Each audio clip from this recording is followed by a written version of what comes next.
Allahu Allahu Allahu Allah Allahu Allahu Allahu Allah. Alhamdulillah alladzi an'ama bi ni'matihi ma'al Islam. Asyhadu an la ilaha illallah wahdahu la syarika lahu wa asyhadu anna Muhammadan abduhu wa rasuluh. Allahumma shalli wa sallim ala rasulina al-karim Muhammad sallallahu alaihi wasallam wa ala alihi wa ashabihi wa man tabi'ahum bi ihsanin ila yaumiddin. Amma ba'd. Yaqulu Allah subhanahu wa ta'ala fi kitabihil karim wa huwa asdaqul qailin. A'udzu billahi minasyaitonir rajim. Wa idza sa'alaka 'ibadi anni fa inni qarib ujibu da'watad da'i idza da'an falyastajibu li wa yu'minu bi la'allahum yarshudun. Shadaqallahul azim. Hadirin kaum muslimin sidang jemaah yang berbahagia. Sebagai mukmin tentu kita yakin, aku yakin bahwa apapun yang kita usahakan, yang kita perjuangkan di dalam hidup ini tidak akan pernah membuahkan hasil selama Allah Subhanahu wa taala tidak mengizinkan. Man zalladzi yashfa'u 'indahu illa bi'izni. Tidak ada sesuatu di dunia ini bisa terjadi tanpa izin Allah Subhanahu wa taala. Betapapun kita sudah berikhtiar secara optimal memanfaatkan seluruh potensi yang Allah berikan pada kita, namun selama Allah belum menyatakan kun fayakun, maka sesuatu tidak akan pernah terjadi.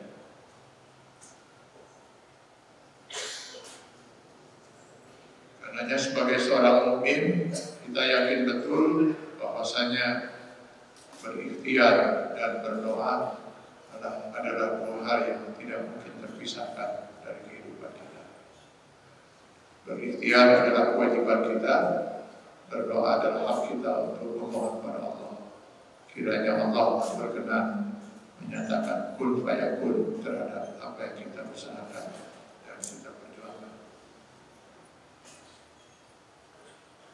Karenanya saya yakin betul tidak ada seorang mukmin di dunia ini yang hidupnya tidak pernah tidak berdoa. Jangankan orang-orang yang soleh seperti insyaallah Bapak dan saudara-saudara sekalian, yang tidak soleh pun masih mengharapkan sebuah doa bisa terkabul. Kalau dia mungkin tidak mau berdoa karena dia sadar kalau dirinya tidak soleh, paling tidak mungkin dia akan mendatangi orang yang dia anggap soleh untuk mendoakan.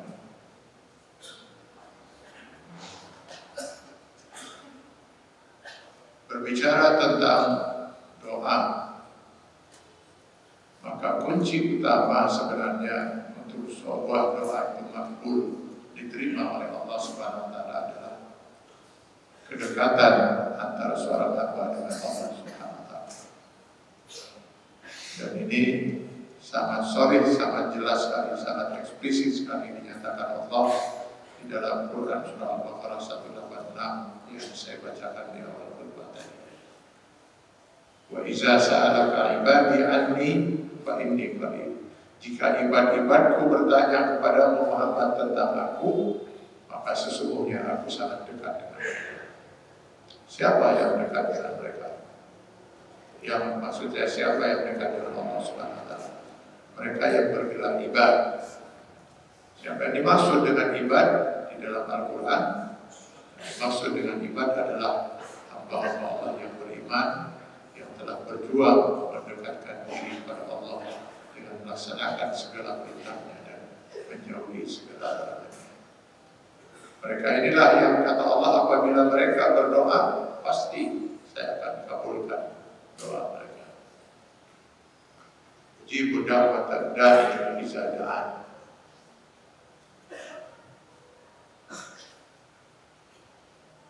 Hadirin kaum muslimin sidang yang berbahagia. Karena itu di dalam sebuah hadis diriwayatkan oleh Rasulullah SAW bahwasanya ada 3 kelompok manusia yang saking dekatnya mereka dengan Allah, maka doa mereka mustahil ditolak oleh Allah Subhanahu wa taala. Yang paling pertama disebut oleh Rasulullah SAW adalah imamun adil, pemimpin yang adil. Pemimpin yang adil adalah sosok hamba Allah yang doanya sangat makbul. Kenapa? Karena kalau ada seorang pemimpin benar-benar adil, maka dia pasti orang yang sangat dekat dengan Allah Subhanahu wa taala. Kenapa? Dekat dengan Allah. Bayangkan saja dalam sebuah hadis Rasulullah SAW mengatakan, seseorang yang membuang duri dari jalan, yang dia lakukan semata-mata untuk mencari ridha Allah, agar tidak ada orang lain yang celaka oleh keberadaan duri tersebut.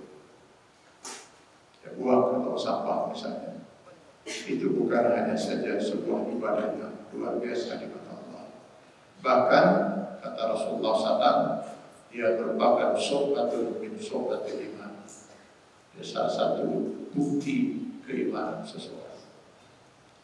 Ingin menolong sesama, ingin menghindari orang lain dari celaka karena keberadaan duri itu, semata-mata karena Allah Subhanahu wa taala. Kalau hanya sekedar membuang duri dari jalan sudah merupakan ibadah yang mulia di sisi Allah. Bagaimana dengan seorang pemimpin yang berhasil membuang duri-duri kehidupan masyarakat, duri ekonomi, duri sosial, duri politik, duri hukum, dan lain sebagainya, sehingga sang pemimpin berhasil membawa rakyatnya hidup sejahtera, bahagia, lahir dan batin dalam ridha Allah Subhanahu wa taala. Artinya dia menyingkirkan duri-duri itu sesuai dengan syariat Allah, sesuai dengan Quran dan Sunnah Rasulullah SAW. Berapa ibadah sang pemimpin itu di mata Allah? Kalau dia memimpin 1.000 orang, 100.000 orang, 1 juta, 100 juta, 200 juta, artinya selama sekian tahun dia beribadah kepada Allah Subhanahu wa taala dalam bentuk baktinya kepada sekian ratus juta rakyat yang dipimpinnya. Maka andai kata saudara suatu ketika bertemu dengan pemimpin yang adil, jangan minta apa-apa, mintalah didoakan. Doanya itu pasti makbul di mata Allah Subhanahu wa taala. Kalau saudara bisa berhasil bertemu dengan seorang pemimpin yang adil, nampaknya akan sulit sekali kita untuk berjumpa dengan pemimpin yang adil. Karena yang namanya adil dalam konsep Islam menempatkan sesuatu pada tempatnya, sesuai dengan syariat Allah, sesuai dengan Quran dan Sunnah. Suatu kebijakan, suatu keputusan yang tidak sesuai dengan Quran dan Sunnah adalah kebijakan yang zalim. Sepanjang syariat Allah tidak dilaksanakan, insya Allah kita tidak akan pernah bertemu dengan pemimpin yang adil yang dimaksud oleh Rasulullah SAW.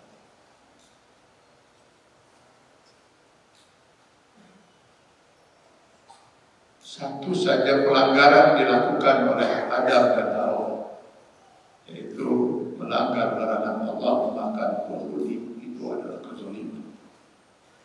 Karenanya Adam dan Hawa pun berdoa kepada Allah, Rabbana zalamna anfusana. Bagaimana dengan melanggar sekian aturan dan hukum Allah SWT? Yang kedua, yang doanya tidak akan pernah ditolak oleh Allah Subhanahu wa taala adalah doa al-mazlum. doa orang-orang yang teraniaya. Kenapa? Allah Subhanahu wa Ta'ala sebenarnya adalah zat yang sangat berhak untuk berbuat zalim. Kenapa? Dia adalah pencipta seluruh makhluk alam semesta ini. Dia adalah pemilik semua makhluk yang ada, yang dia ciptakan. Dia adalah penguasa, pemilik. Dia berhak untuk berbuat apa saja terhadap makhluk ciptaannya, termasuk menzalimi makhluk ciptaannya sendiri. Hanya dia sebenarnya berhak untuk berbuat zalim. Tapi di dalam sebuah hadis qudsi Allah Subhanahu wa Ta'ala menyatakan, inni haramtu dzulma 'ala nafsi. Saya haramkan kezaliman itu pada diri saya. Allah haramkan dirinya untuk berbuat zalim. Karena kezaliman adalah suatu perbuatan yang sangat tidak dicintai oleh Allah Subhanahu wa Ta'ala. Allah haramkan kezaliman pada dirinya. Kalau Allah saja yang berhak untuk berbuat zalim karena dia adalah pemilik, dia penguasa, dia pencipta. Dia telah mengharamkan kezaliman itu pada dirinya. Betapa luar biasa murkanya Allah kepada makhluknya yang berbuat zalim kepada sesamanya. Berbuat zalim terhadap dirinya sendiri dan berbuat zalim terhadap orang lain. Sebaliknya, Allah sangat dekat sekali dengan hamba-hambanya yang terzalimi. Karena itu, hati-hati kita di dalam hidup. Jangan sampai ucapan, perbuatan, sikap, tindakan kita berakibat menzalimi orang lain. Andai kata orang yang terzalimi itu kemudian berdoa, tidak ada penghalang. Kata Rasulullah SAW, antara orang yang terzalimi itu dengan Allah Subhanahu wa Ta'ala.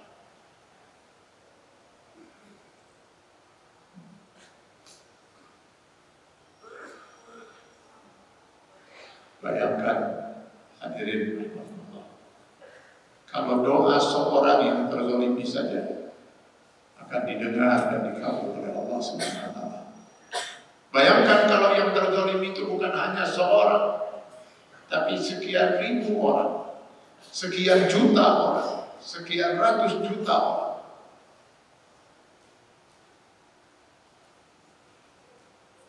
Apa tidak mungkin Allah tidak akan mengabulkan? Pasti Allah akan mengabulkan. Andai kata saja setiap orang menyadari prinsip ini, siapa orang berani berbuat zalim. Bayangkan kalau orang-orang yang terzalimi kemudian bersama-sama mengangkat tangan mereka, ya Allah, kami adalah orang-orang yang terzalimi. Kami berhak memohon kepadamu ya Allah agar Engkau menghukum orang-orang yang menzalimi kami. Maka tidak ada sedikit pun penghalang antara doa orang-orang yang terzalimi dengan Allah Subhanahu wa Ta'ala.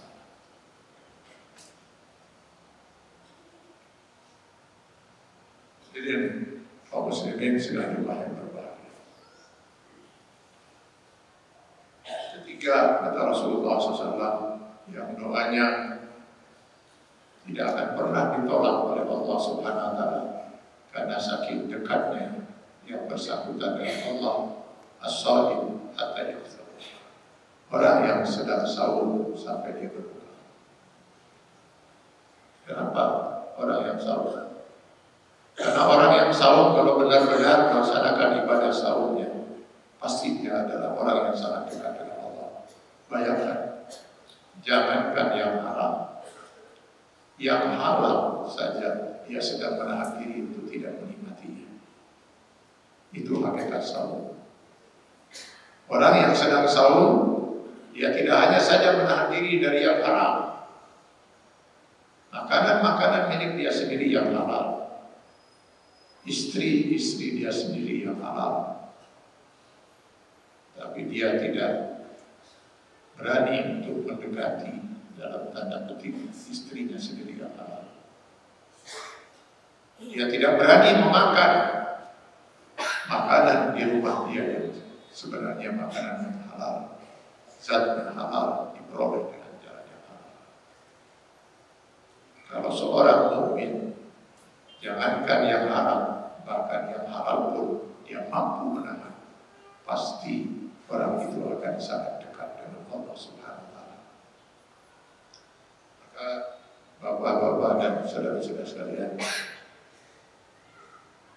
keberhasilan kita, kebahagiaan kita untuk menggapai kebahagiaan hidup dunia dan akhirat hanya mungkin terjadi jika Allah mengizinkan dan meridhoi kita.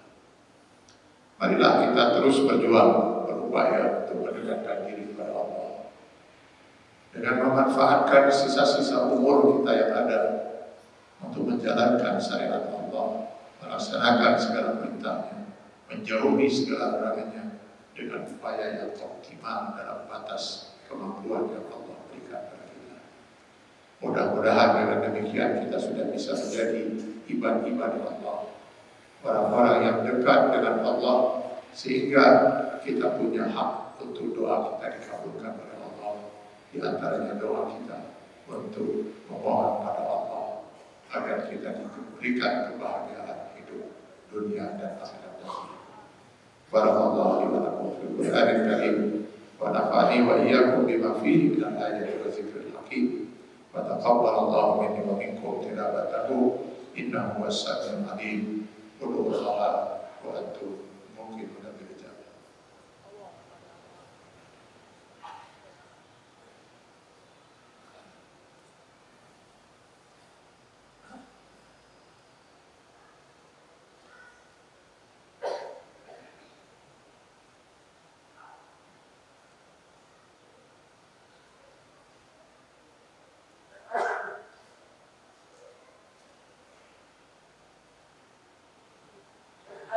Alhamdulillahilladzi hadana wa ma kunna linahtadiya laula an hadana Allah. Sallallahu ala Muhammad wa ala man tabi'ahum bi ihsanin ila yaumil qiyamah. Hadirin kaum muslimin rahimakumullah. Kita tidak akan pernah tahu sampai kapanpun kapan kita akan menjemput ajal kita masing-masing. Yang tua terkadang mendahului yang lebih muda, tapi tidak jarang yang muda mendahului yang lebih tua. Yang sehat malah menjauh mendahului yang sakit. Kematian itu sendiri bukanlah sesuatu yang harus kita takuti. Karena kata Sayyidina Ali radhiyallahu anhu, kita mau takut atau tidak, kita pasti akan mati pada saat dan detik yang Allah sudah tetapkan. Yang kita harus pikirkan adalah apakah sudah cukup bekal kita untuk menghadapi kematian itu. Bekal apa yang sudah kita siapkan untuk menghadapi perjalanan panjang tanpa ujung itu. Dan bekal itu semua sama sekali tidak ada kaitannya dengan dunia ini. Karena semua yang ada di dunia ini pasti akan kita tinggalkan. Betapapun cintanya kita kepada istri dan anak-anak kita, cucu-cucu kita, betapapun cintanya kita kepada harta kekayaan, betapapun cintanya kita kepada jabatan, betapapun cintanya kita kepada semua yang ada di dunia ini, semua harus kita tinggalkan. Bahkan jasad kasar kita pun harus kita tinggalkan, untuk kemudian nanti dimandikan, dikafani, disolatkan, lalu dikuburkan oleh saudara-saudara kita yang masih hidup. Lalu pergilah kita kemana? Ke alam barzakh namanya, alam kubur namanya, alam yang jauh di sana. Dalam hadis riwayat Ahmad bin Hanbal dalam musnadnya, untuk sampai ke alam itu kita harus melewati sekian lapisan Nabi. perjalanan yang sangat jauh, perjalanan yang sangat sepi, tidak ada yang mendampingi kita. Bahkan sangat mungkin tidak ada yang mau mendampingi kita. Tidak ada yang mau kita ajak. Satu-satunya pendamping yang setia yang bisa menyelamatkan kita di alam itu dan di alam akhirat nanti adalah iman dan amal ibadah kita selama kita hidup di alam ini. Saya mengingatkan diri saya, mudah-mudahan ini juga bisa menjadi tazkir untuk kita semua. Mari kita manfaatkan sisa-sisa umur kita yang ada untuk bertobat kepada Allah dari segala dosa dan kesalahan yang telah kita perbuat. Lalu mengisi hidup kita dengan meningkatkan terus keimanan kita kepada Allah, dengan membuktikan bahwa kita termasuk orang yang beriman, dengan kesiapan diri kita untuk mengislamkan diri kita sepenuhnya, semata-mata menjalani kehidupan ini sesuai dengan syariat Allah Subhanahu wa Ta'ala. Mudah-mudahan apapun Allah memanggil kita, mudah-mudahan kita dalam keadaan husnul khotimah. Amin ya Allah ya Rabbal alamin. Alhamdulillahirabbil alamin. Wassalatu wassalamu ala asyrofil anbiya'i wal mursalin wa ala alihi wa ashabihi ajmain. Allahumma innaka afuwwun karim tuhibbul afwa fa'fu anna ya karim. Allahumma ighfir lana wa li walidina warhamhum kama rabbayana shighara wadkhulhum fi jannatika an-na'ima ma'a syuhada'i was-salihin wa ma'a nabiyyikal mursalin bi rahmatika ya arhamar rahimin. Allahumma aslih lana dinana alladhi huwa ismatu amrina wa aslih lana dunyana allati fiha ma'asuna wa aslih lana akhiratana allati ilayha ma'aduna waj'alil hayata ziyadatan lana fi kulli khair waj'alil mauta rahatan lana min kulli syarr. Allahumma inna nas'aluka salamatan fid din wa afiyatan fil jasad wa ziyadatan fil ilm wa barakatan fil rizq wa taubatan qabla al-maut wa rahmatan 'inda al-maut wa maghfiratan ba'da al-maut. Allahumma hawwin 'alaina bi sakratil maut wan najata minan nar wal 'afwa 'inda al-hisab. Rabbana atina fid dunya hasanah wa fil akhirati hasanatan wa qina azaban nar wa adkhilna al-jannata ma'al abrar ya aziz ya ghaffar ya rabbal alamin. Allahumma rabbana taqabbal minna innaka antas sami'ul 'alim wa tub 'alaina innaka antat tawwabur rahim. Subhana rabbika rabbil izzati 'amma yasifun wa salamun 'alal mursalin walhamdulillahi rabbil alamin. Assalamualaikum warahmatullahi wabarakatuh.